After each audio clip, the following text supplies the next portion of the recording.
Bom, pessoal, então vamos aí fazer uma revisão, uma breve revisão sobre a questão que nós trabalhamos ontem, porém, como não tinha entregue o material a vocês, vamos lá aí fazer essa revisão. É um problema a questão do Enem, que exige conhecimentos básicos aí de cadeias e teias alimentares. Então vamos à questão de ontem. A questão dizia: o bioindicador ou indicador biológico é uma espécie ou grupo de espécies que reflete o estado biótico ou abiótico de um meio ambiente, o impacto produzido sobre um habitat, comunidade ou ecossistema, entre outras funções. A posição trófica do organismo bioindicador é uma das características mais relevantes quanto ao seu grau de importância para essa função.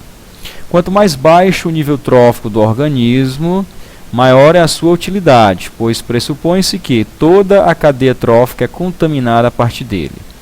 Já sabemos que isso é uma questão: contaminação, cadeia alimentar, teia alimentar, cadeia trófica, é de um fenômeno chamado magnificação trófica que nós vimos na nossa última aula. O grupo de organismo mais adequado para essa condição do ponto de vista da sua posição na cadeia trófica é constituído por... Nós vamos logo aqui fazer uma breve revisão sobre cadeias e teias alimentares, ok? Para a gente poder voltar ao problema e resolvê-lo. Então aqui nós temos, pessoal, 3 sequências de bichinhos aí, de animais. E cada sequência dessa é um encadeamento, é uma cadeia. E na cadeia alimentar nós até representamos por essa setinha, que ela aponta justamente para quem come quem.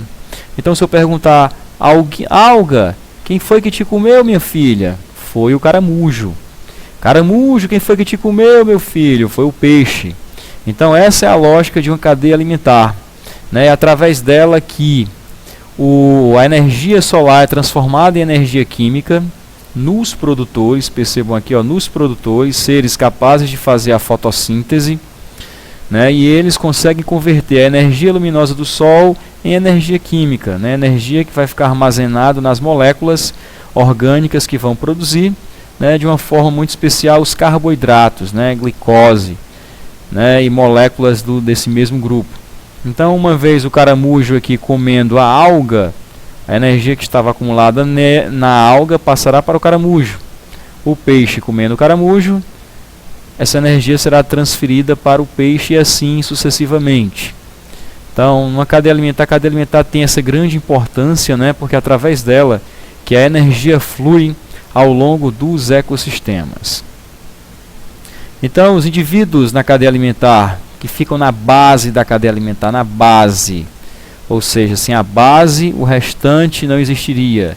Sem a base as demais estruturas não existem. Então, os produtores são aqueles seres que, por fazerem a fotossíntese, captando a energia luminosa do Sol, mais gás carbônico e água, conseguem produzir o seu próprio alimento. Então, por isso, por serem produtores, por produzirem seu próprio alimento, eles representam a base da cadeia alimentar. Quem não produz não é produtor, e quem não produz precisa consumir.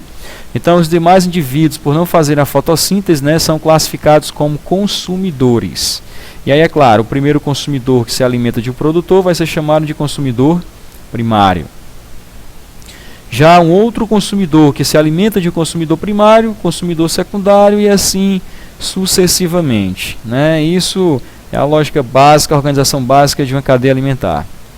Agora vamos supor que aqui eu tenho uma cadeia que vai dessa plantinha até essa ave aqui, essa ave de rapina, já que vai comer um sapo, vai comer um animal. Caso eu associe a uma cadeia alimentar indivíduos de outras cadeias, aí nós tornamos a coisa mais complexa e aí a gente passa a chamar isso de uma teia alimentar. Tá ok? Então, só para a gente recapitular. Se eu quisesse dizer que o peixe come esse besouro, assim como o sapo, ou que essa ave também come esse besouro, assim como o sapo a come, então aqui, em vez de eu ter uma simples cadeia, agora eu passo a ter uma teia alimentar. Ok? O que é que temos mais aqui? Vamos ver aqui, que na cadeia existem níveis. Se o indivíduo é um produtor, se ele é um consumidor primário, secundário, terciário, eu estou falando do nicho, digamos, ecológico dele na cadeia alimentar, mas uma cadeia na sua estrutura, é bom que a gente entenda que ela é dividida em níveis. Obviamente, se toda a cadeia começa com os indivíduos que estão na base, com os produtores, então eles representam o primeiro nível trófico.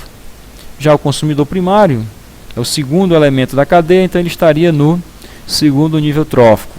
Uma cobra como essa, que se alimenta de um roedor como esse, que é um consumidor primário, no caso a cobra seria um consumidor secundário, nós estamos aqui no primeiro, segundo, terceiro nível trófico, né? Então a cadeia ela é dividida aí em níveis, né? Também, cuidado para não confundir consumidor primário, se o indivíduo é produtor ou consumidor, com o nível que ele ocupa na cadeia. Porque eu posso pensar assim, consumidor primário, então primeiro nível trófico. Não.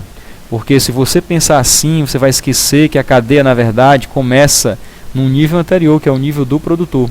Por isso, os produtores sempre estarão no primeiro nível e os consumidores estarão nos demais níveis. E aí é observar a sequência, né, da cadeia alimentar para saber se ele está no segundo ou terceiro nível trófico. É claro que, numa teia alimentar que é algo mais complexo, um roedor como esse, por exemplo, aliás, vamos aqui supor uma cobra como essa. Nessa cadeia ela ocupa o terceiro nível trófico. Porém, se essa cobra viesse a se alimentar do sapo, em vez de estar no terceiro nível, ela estaria primeiro, segundo, terceiro, quarto nível trófico. Então perceba que em se tratando de nível, os consumidores podem ocupar, dependendo da posição dele numa teia alimentar, níveis diferentes. Ok? A questão ela fala de um problema que é a chamada magnificação trófica. Magnificar quer dizer que gradativamente algo vai aumentando, né, vai se tornando maior. E o processo da magnificação trófica se refere à contaminação, né, que vai afetando os indivíduos da cadeia alimentar, e essa contaminação ela vai aumentando da base da cadeia até o topo. Perceba que os indivíduos do topo, numa cadeia alimentar contaminada, eles apresentam contaminação muito maior do que os indivíduos que estão na base. Agora, uma coisa é óbvia, o processo de contaminação ele tem que começar pela base, porque afinal de contas, se eu não tiver a base da cadeia alimentar, eu não tiver os produtores numa cadeia alimentar, certamente eu não vou ter os consumidores. Então, se eu tenho uma cadeia alimentar, por exemplo, estabelecida num ambiente aquático, como esse daqui, né, digamos assim, um ambiente marinho, se eu não tivesse os indivíduos do fitoplâncton, eu não teria do zooplâncton, nem peixes pequenos, nem grandes, e nem, no caso, essa águia aqui. Né? Então é óbvio que a cadeia alimentar ela surge, é claro, a partir justamente dos produtores. Então eles são, digamos assim, os primeiros a se contaminar. Né? Eles são os primeiros a se contaminar, e ao longo da cadeia alimentar a contaminação ela vai passando de um nível para o outro. Né? E à medida que passa de um nível para o outro, a gente vai entender que essa contaminação ela vai aumentando. Né? Então, resumindo, no processo de magnificação trófica, a contaminação obviamente começa pela base da cadeia, que é representada pelos produtores, né? No caso aqui os indivíduos do fitoplâncton, formado aí por um conjunto de bactérias, de algas, né? De seres microscópicos, produtores que fazem a fotossíntese, e seguida por indivíduos consumidores, como toda a cadeia alimentar. Aqui está falando do DDT, do dicloro de fenil tricloroetano, né, já foi utilizado como pesticida, hoje no Brasil, banido do Brasil.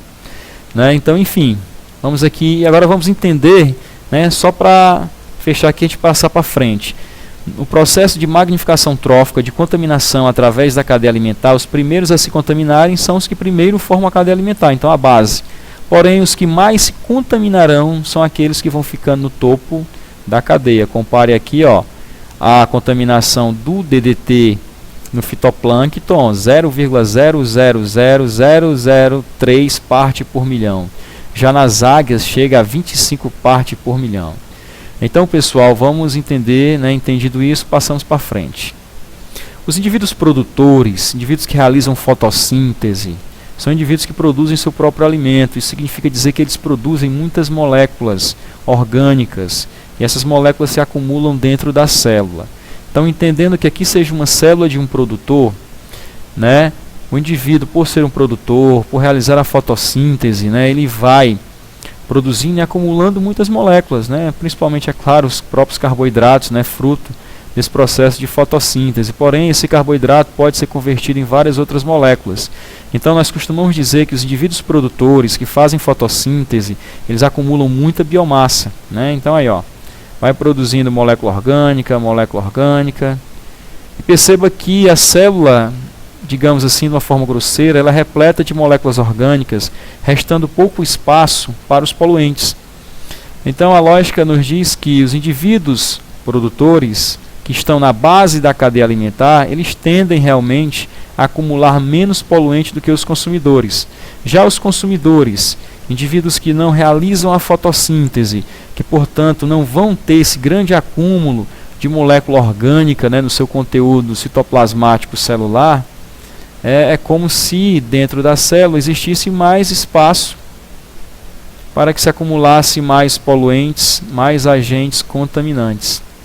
Então é isso que vai fazendo com que o processo de contaminação ao longo da cadeia alimentar ele aumente à medida que eu me distancio dos indivíduos que são produtores, me distancio da base, ok?